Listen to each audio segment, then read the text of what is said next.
Welcome to the Den, the Dark Entertainment Network. I'm the Gothic Rose, and this is the dark tale of the day. Yes, dear fiends of the Den, the Dark Entertainment Network is a channel where the news meets conspiracy theories. It makes babies in my brain and it comes out my mouth. We explore the darkest stories from the deepest corners of Hollywood and the world. If you like this sort of entertainment, be sure to like, follow, and hit that bell because I am not going to stop. Welcome back, dear fiends, to the haunted history of Hollywood. I got a little haircut this morning. I'm feeling good, and I am so excited to talk about this pairing of Lon Chaney and Tod Browning, who is one of my favorite directors in Hollywood, simply from his work on the movie Freaks. Lon Chaney, known as the Man of a Thousand Faces, was an expressive silent film actor, a makeup artist, and in the later years in the talkies, he was also a vocal expert, creating characters through voices as well as his makeup artistry. Tod Browning, whom I know best for the controversial 1932 film Freaks about circus freaks featuring Daisy and Violet Hilton, the famous conjoined twins, collaborated with 10 films with Lon Chaney. So we're going to discuss.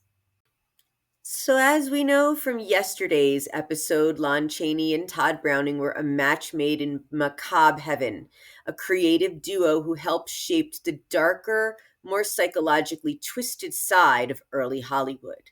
They collaborated on at least 10 films between 1919 and 1929, with Browning directing and Chaney transforming himself into tortured, often grotesque characters.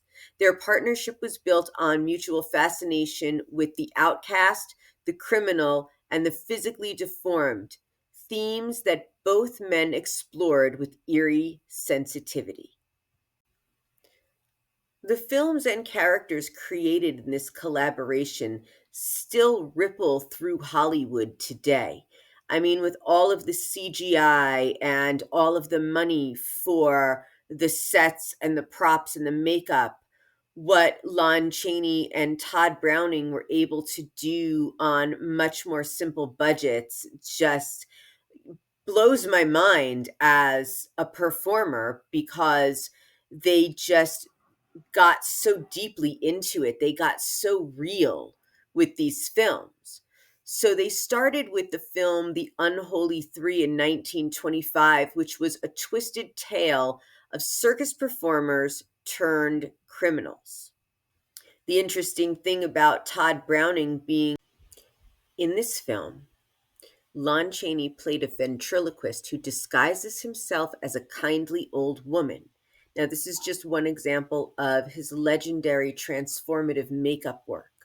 And the very interesting thing about Tod Browning is he had run away to join the circus as a teen. So this brought a deep understanding of the outsider and the grotesque, which meshed perfectly with Chaney's ability to humanize the monstrous. Now, I wanted to run away and join the circus as a kid myself, and then I became an aerialist and taught circus arts for a while. So never, ever give up on your dreams, people. But back to the fact that they chose the darker side of life to portray in these films. Their themes explored physical deformity, social alienation, and moral ambiguity. So Lon Chaney portrayed characters like all of these disfigured criminals, tortured lovers, and these tragic antiheroes. And Tod Browning's direction gave these roles a haunting, dreamlike quality. And what they did was elevate horror film from cheap thrills to psychological art. And we have lots of directors who followed in their footsteps, like Alfred Hitchcock. So, Irving Thalberg, okay? This was the young MGM production head who first paired them. He saw the potential in combining Browning's dark vision with Chaney's chameleonic talent. Now, their final collaboration was Where the East Is in 1929. So, this marks the end of an era just before sound films took over. And of course, Lon Chaney died shortly after making his only talkie film, and that was a remake of the 1925 film, The Unholy Three. And this was in 1930, shortly before his death from throat cancer. Now, Browning would go on to direct Dracula in 1931, and like I spoke about, Freaks in 1932.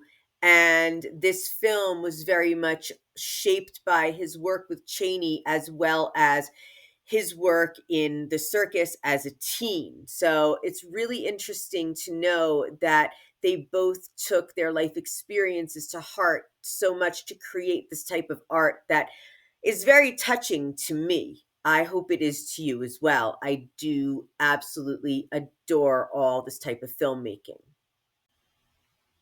The more I learn, the more I need to know about the haunted history of Hollywood. So if you are enjoying this, let me know because I am exploring each and every one of these silent films. It is my favorite genre. I hope it is yours too. And thank you, as always, for joining me here in the den.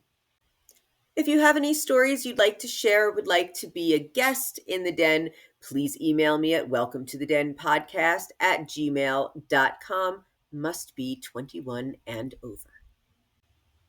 And if you like dark, creepy stories as much as I do here in the den, please like, subscribe, and hit that bell. And as always, thank you for joining me here at the Dark Entertainment Network.